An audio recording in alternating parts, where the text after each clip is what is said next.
Ferrari là, c'est les 4 modes ici. Ne le faites pas sur une Ferrari que vous voyez dans la rue.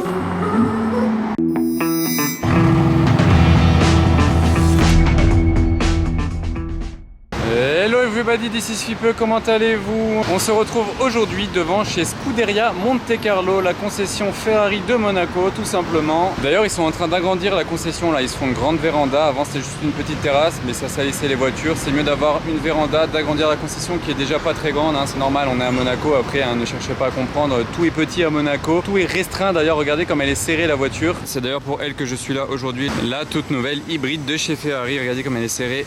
Avec la classe A. Je vais pas la filmer plus longtemps ici devant chez Ferrari, je vais vous la présenter dans les hauteurs en roulant. Ce sera plus parlant qu'en ville bien entendu. Je vous affiche à l'écran l'Instagram de la concession Scuderia Monte Carlo qui est très sympa aujourd'hui de nous mettre la voiture à disposition. Donc si vous voulez aller les remercier, c'est sur l'Instagram, il est affiché sur l'écran là. Il y aura aussi mon Instagram affiché à l'écran, vous savez pour le scooter.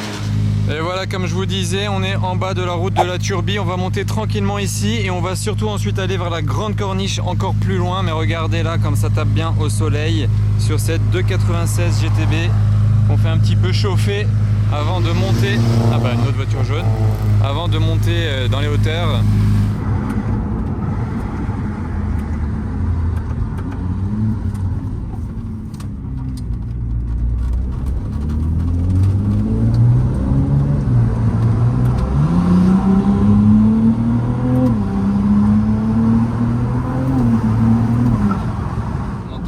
Très bien quand même à la sonorité que c'est un V6, premier V6 chez Ferrari, V6 hybride. Donc on a 663 chevaux en V6 qui est énorme pour un V6 stock d'une marque, plus 187 chevaux d'électrique si je dis pas de bêtises. En tout cas au total on a 830 chevaux au cumulé en hybride.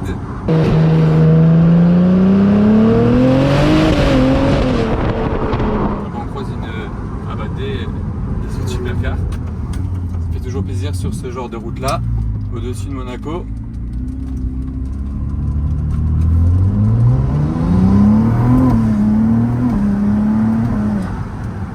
Donc on a toujours le fameux Manettino de chez Ferrari avec le mode race, sport, wet quand il pleut. Bon ça bouge pas des autres Ferrari donc je vais pas m'attarder dessus. Par contre ce qui est nouveau dans cette Ferrari là, c'est les 4 modes ici, c'est tactile. Donc ça c'est le mode qualifying. Donc là on est déjà dans le mode le plus performant possible de la voiture. Donc on exploite les 830 chevaux à leur maximum entre l'atmo et l'électrique, les meilleures performances de la voiture. Ensuite ici c'est le mode performance. Donc là c'est plus le mode atmo de la voiture qui est mis en avant. On n'a pas le mode électrique avec, on n'a pas le cumulé hybride en fait et la puissance qui se délivre à son maximum. Ici c'est hybride. Donc voilà, c'est le fonctionnement d'une voiture hybride, c'est-à-dire que quand on roule doucement, ça passe en électrique, il y a le start and stop qui s'est mis en route, ça alterne en fait tranquillement entre les deux moteurs, voilà, comme un véhicule hybride, si vous voulez rouler un peu tranquillement et gérer la voiture facilement, donc voilà, vous avez ce mode-là. Et sinon, le mode e-drive, donc voilà, ça a même changé l'interface, c'est carrément tout bleu. Donc là maintenant, on est en mode que électrique, on peut rouler comme ça pendant 25 km. Donc là en fait c'est parfait, je suis en électrique pour traverser le petit village de la Turbie sans déranger les riverains. Puis c'est agréable hein, de rouler en électrique comme ça de temps en temps.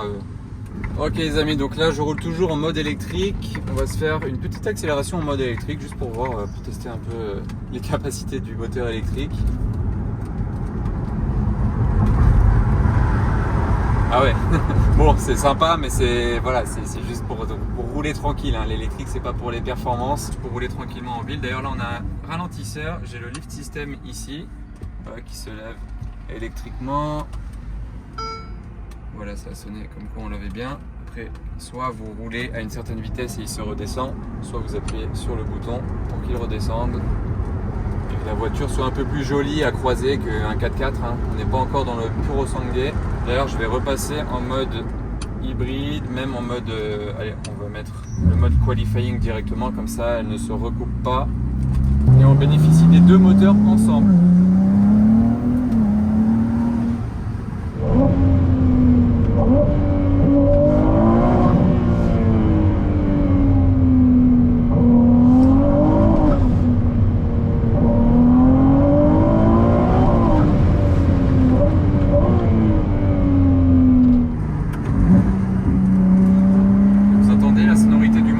C'est vraiment vraiment un mini V12.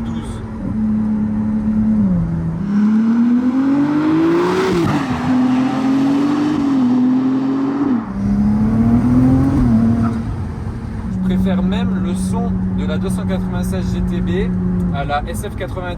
Parce que la SF90, ils ont aussi fait le moteur hybride. C'était le premier moteur hybride de chez Ferrari en 2019. Parce que progressivement, les voitures partent vers l'électrique. Mais avant que ce soit radical directement en électrique, ils passent par l'hybride. Il y avait déjà un petit moteur électrique sur la Ferrari à l'époque, mais c'était pas un vrai moteur hybride à propulsion comme ça. Ça monte dans les aigus, c'est vraiment un mini V12. Je sais pas ce que vous en pensez.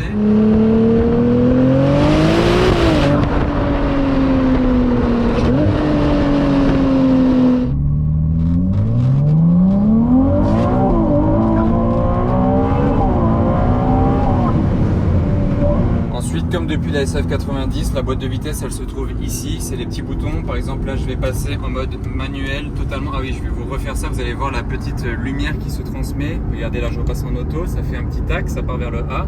Et là en manuel, je sais pas si vous allez bien voir, tac, comme ça après je peux gérer moi-même aux palettes. En plus c'est bien d'en profiter, elles sont immenses, en carbone. L'affichage tête haute, enfin pas l'affichage tête haute pour voir la vitesse, mais on peut dire l'affichage ici pour voir lorsqu'il faut passer les vitesses.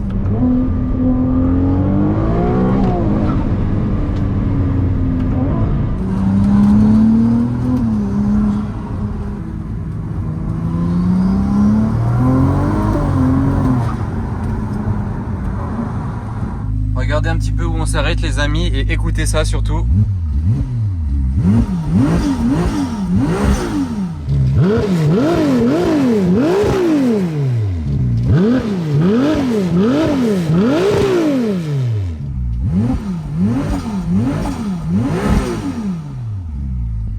Alors là c'était violent, hein. Magnifique.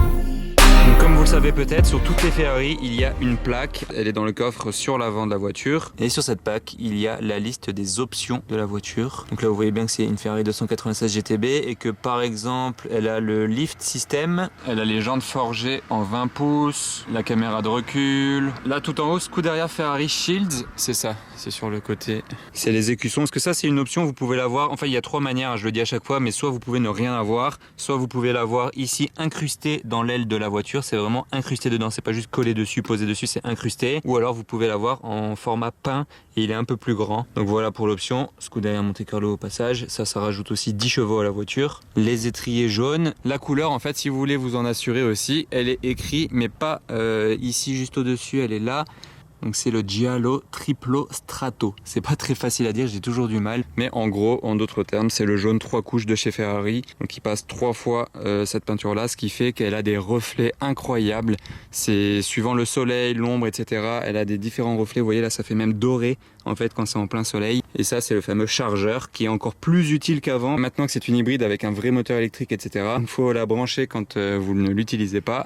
Ah, dommage, il y a des gens qui passent à cheval là-haut. S'ils étaient passés juste devant nous, devant la Ferrari, ça aurait fait une superbe image. Donc là aujourd'hui on a entre les mains la 296 GTB. Pourquoi GTB? Gran Turismo Berlinetta, donc c'est la version coupée. Et ils sortiront aussi, enfin ils l'ont déjà présenté, hein, il y aura la version GTS, donc 296 GTS, donc Spider. D'ailleurs regardez là sur le toit, il y a un mini, une sorte de béquet, mais quand vous regardez d'ici vous ne le voyez pas. Vraiment il se confond avec la voiture, il faut vraiment être de devant ou de derrière pour se rendre compte que l'air peut passer ici et plaquer encore plus la voiture au sol. D'ailleurs là-dessous il y a le moteur. On va peut-être ouvrir cette vitre parce que regardez, je trouve ça assez dommage. Il y a une vitre ici, mais vu d'ici, on ne voit rien parce qu'elle est teintée en fait. Il faut vraiment s'approcher, regarder un petit peu au travers pour apercevoir le V6 hybride. C'est une vitre, d'ailleurs, la forme de la vitre est assez spéciale. Vous voyez, elle est bombée, elle est très grande. Alors, pour ouvrir le capot moteur, on va chercher ça ensemble. Déjà, dans la porte, ce n'est pas là. Ici, il y a la poignée, ça c'est pour ouvrir la porte, enfin c'est la poignée, le bouton poignée, ça sert à ouvrir la porte électriquement comme sur la SF. Là c'est pour ouvrir le coffre, ici la trappe à essence, ici la trappe électrique. Et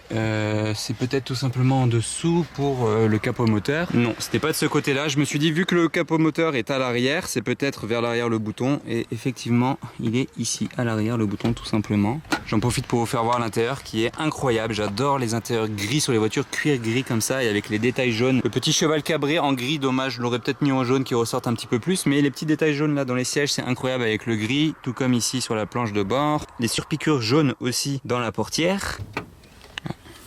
Et voilà, on voit le V6 en position centrale arrière, assez basse, tout comme sur la SF90. Ça, c'est pour le centre de gravité de la voiture, que ça aide la voiture pour sa tenue de route, etc.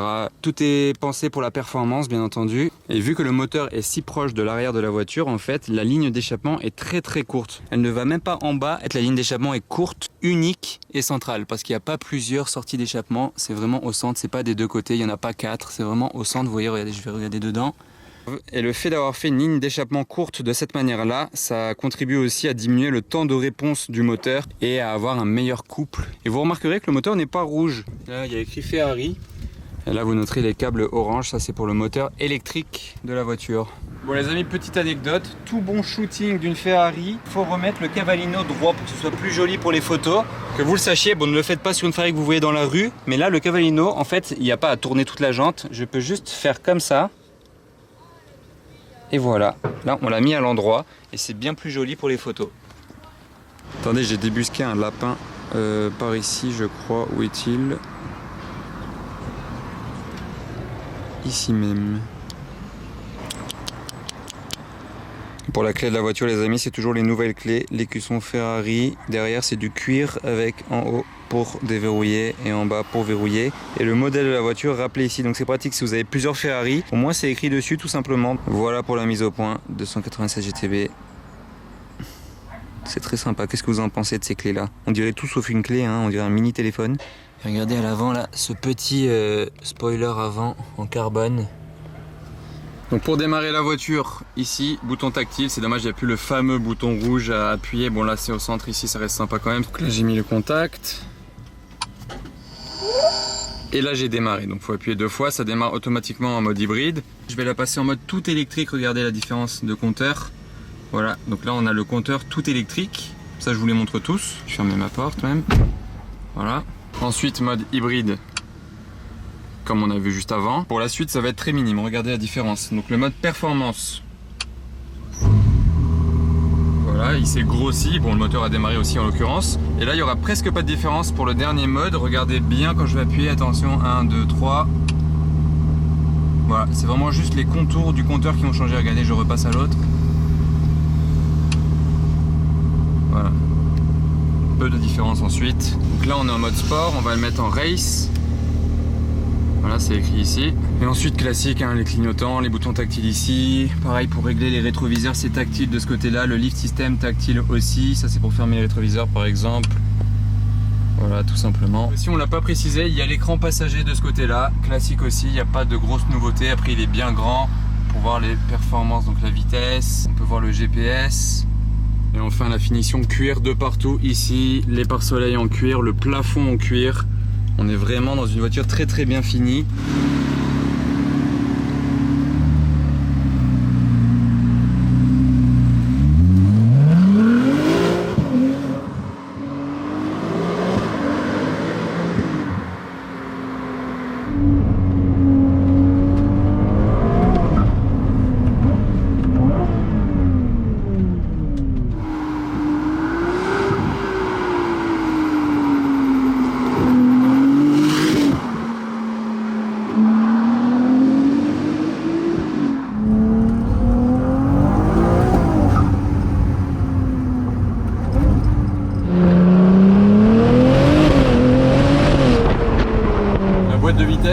Boîte F1, donc ultra rapide, double embrayage, 8 rapports.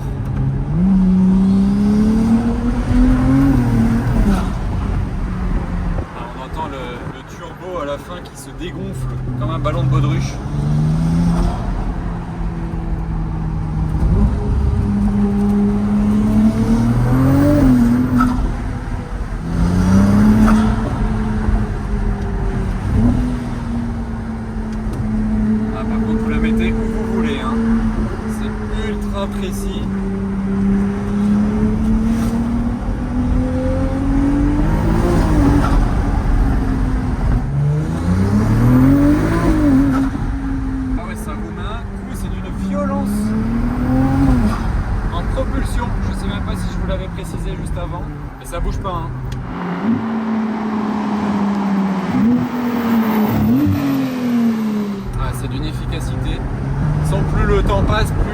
sont efficaces, il n'y a pas de secret. Petit point de vue à la première personne les amis. Attendez, je vous baisse ma fenêtre, comme ça vous entendez le V6.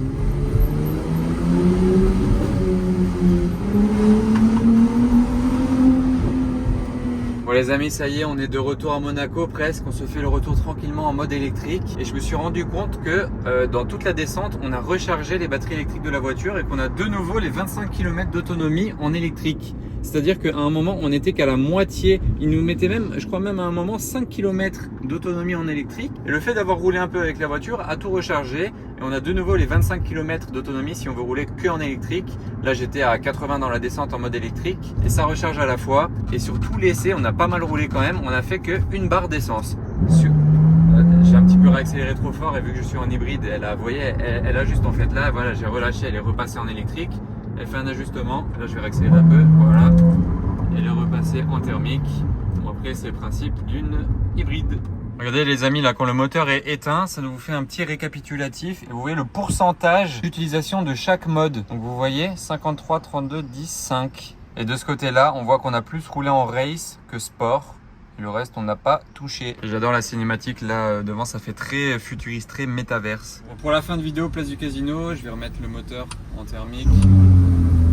Pour faire plaisir aux touristes. Ah bah il y a la Chiron à droite en plus.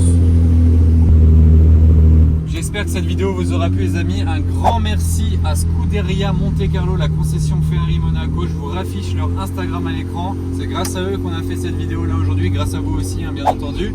Mais c'est aussi grâce à eux, voilà, c'est donnant-donnant. N'oubliez pas de vous abonner à ma chaîne YouTube et on se retrouve très bientôt pour de nouveaux essais et de nouveaux car spotting et événements automobiles. La totale les amis, salut!